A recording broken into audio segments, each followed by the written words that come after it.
sitting on 21 workers after losing a probe and already being down one worker here is Maplez. He's going to go double adept into warp gate. He's already got a proxy pylon as well. Meanwhile, Spatz there, sentry and a stalker. So the funny thing is, oh shit, thank you so much, pressure tested.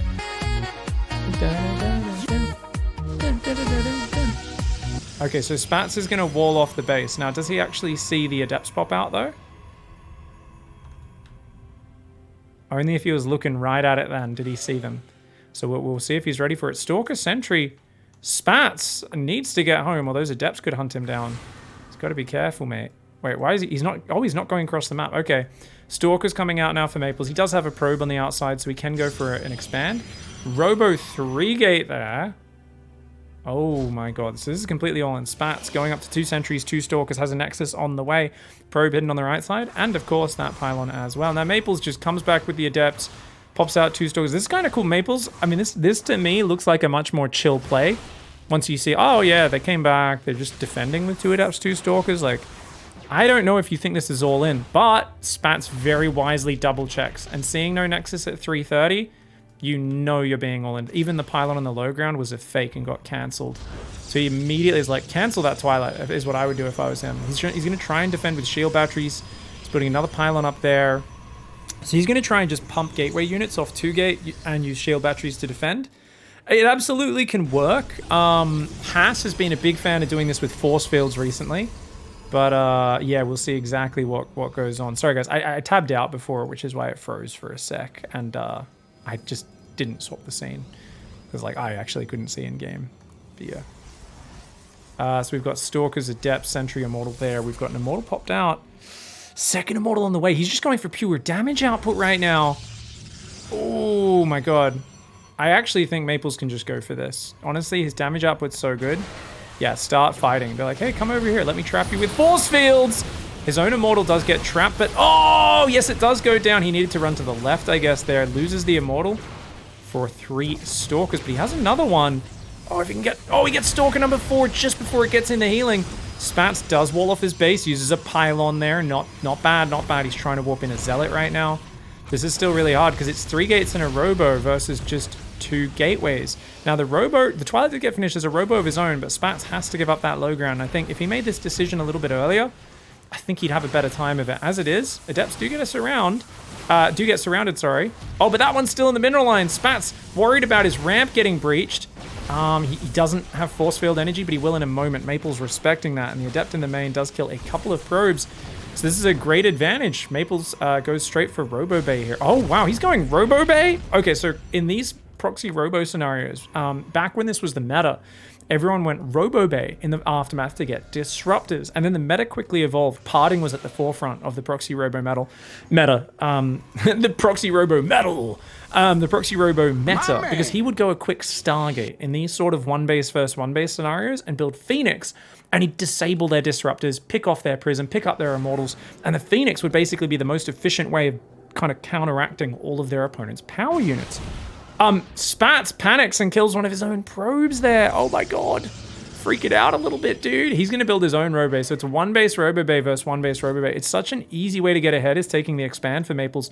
The Maplez just wants to keep the pressure up. For those who don't know, Maplez is a giant cheeser. He's in clan LTK. I don't know what it stands for, but almost everyone cheeses in that clan. 70% plus of their games. The thing is, there's a lot of really good players in it, and they can play macro games. They just choose not to because they believe in the good name of North America and spreading the good word of the cheese. They're into that fondue party, if you know what I'm saying. 4 Stalker Drop's going to come across for Spatz. Going to try and force the recall. Of course, that is enough units to one-shot the opponent.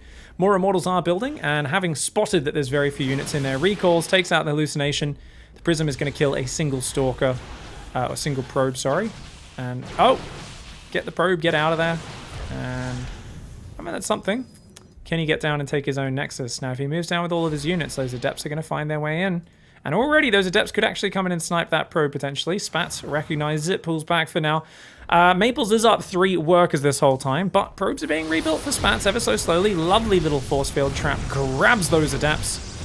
Now he's got to watch out. 4 Stalkers coming home, but Maplez is cascading across the map once again. He's got an observer there, and he's looking for the big old ball on the face. There is nothing that makes a North American Protoss happier than dropping his big old balls onto his opponent's face! Oh, while the distraction was happening, he gets all those units. 2 Zealots, 2 Sentries go down to that disruptor shot, and Spatz was already in a bad spot, but now he's in a huge bit of trouble. Now 3 Stalkers coming out across this map. Disruptor shot once again looking it to come in from that surprise angle. 2 Immortals can make quick work of it if they just get on top of it. So if Spatz clicked on that quicker, he could have actually killed it, but he loses an Immortal and a Disruptor. Oh no. The zoning Disruptor is Spatz. Not going to be able to do much. And Disruptor's elevated to the high ground. And the Immortal kind of goes forward to dodge that. Nice warp into block, but Maplez is already in siege mode. And it's just smashing his way through here, taking out all these units. So Maplez, with that Immortal, does finish it. Uses his own Immortal, clips his own Immortal with the Disruptor shot, but also kills the opponent's one. Spatz with a desperate Stalker drop, and a Zealot warping on the other side. That Zealot in a choke point. 2 broken bottles, 1 in each hand, and a whole stack of angry probes say, get the fuck out of our bar, you don't belong in this neighborhood. Spatz, though, is like, actually he's going to kill a lot of these probes. That's kind of hilarious. I mean, he's dead.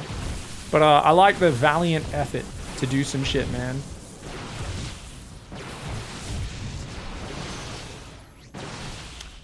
Doo! Doo! Doo! Oh, Spatz! Spatz is gonna go full micro there, but obviously not enough. GG, Maplez. Nice cheeky 3-gate robo all in. Well done. Oh, right, guys. He's a cheesy fucker, and he's going to go for a cannon rush to try and finish it off. Down in the bottom right, it's Maplez. Now, Spatz has seen an early probe coming, so he immediately pulls another probe. Is this going to be enough, though? And where does Maplez opt for it? Okay, he's going to go... That's not my favorite position. I think, because I don't think you can wall in the cannon there. There are some clever ones you can do. I think I prefer the pylon there, because you can wall in on the low ground. Nonetheless, guys, Maplez cancels it. He's trying to make it look like a fake. Does he doubt? He sends back the probes. So Spatz is being kind of tricked here. Maplez goes for the full pylon in the back. Oh my god, sorry guys, I didn't even expect that. Oh, just because he cancelled it just before that probe scouted in and confirmed that this was actually a cannon rush. So Spatz is like, oh, you were faking it? Goes back to getting back on economy. Doesn't respect it. Now, if Maplez can get another wall off up on that right side, I don't think, even with his pylon dying, I don't think there's enough surface area. So he's going to try and get up 2 more pylons before those go down. And problem here for Spatz is he can't depower it because that pylon, normally in these sort of rushes, if you can depower it, you win. Spatz can't depower it. So I think Spatz Zealot needs to attack that. Oh, look at that. That whole position probe even bought a few seconds there. And look, the Zealot's blocked. Oh, he's such a shitbag. Welcome to North America, Spatz. Spatz from Germany gets shut down there. So I'll show you guys. This is one of the most frustrating ones because you're like, as Spatz, you're pulling probes, but notice he's hidden the second probe. He sent that. So if you guys look, check this out. So this guy sees the first probe. Immediately he's like, ooh, suspicious. Now, if that probe went through the middle of the map, he would see it and he would know he's being cannon rushed. But this probe goes the bottom path. And notice that this probe has not yet gone up and seen, hey, why don't you, oh shit, you know, the moment you see nothing there, you know you're not being cheesed. But Spatz is busy. He's pulling 4 probes. He's like, okay, I've got to block the low ground in case he cannons down there. The moment it gets cancelled, Spatz is like, oh, it's a normal game. Okay, block the gas steel, go back to mining, send the probes back. And then look at that, he runs forward 1 pylon, 2 pylon, 3 pylon, 4 pylon. And I mean, Spatz reacted quickly here, but Maplez is a dirty boy, and he gets the big gee. Well played.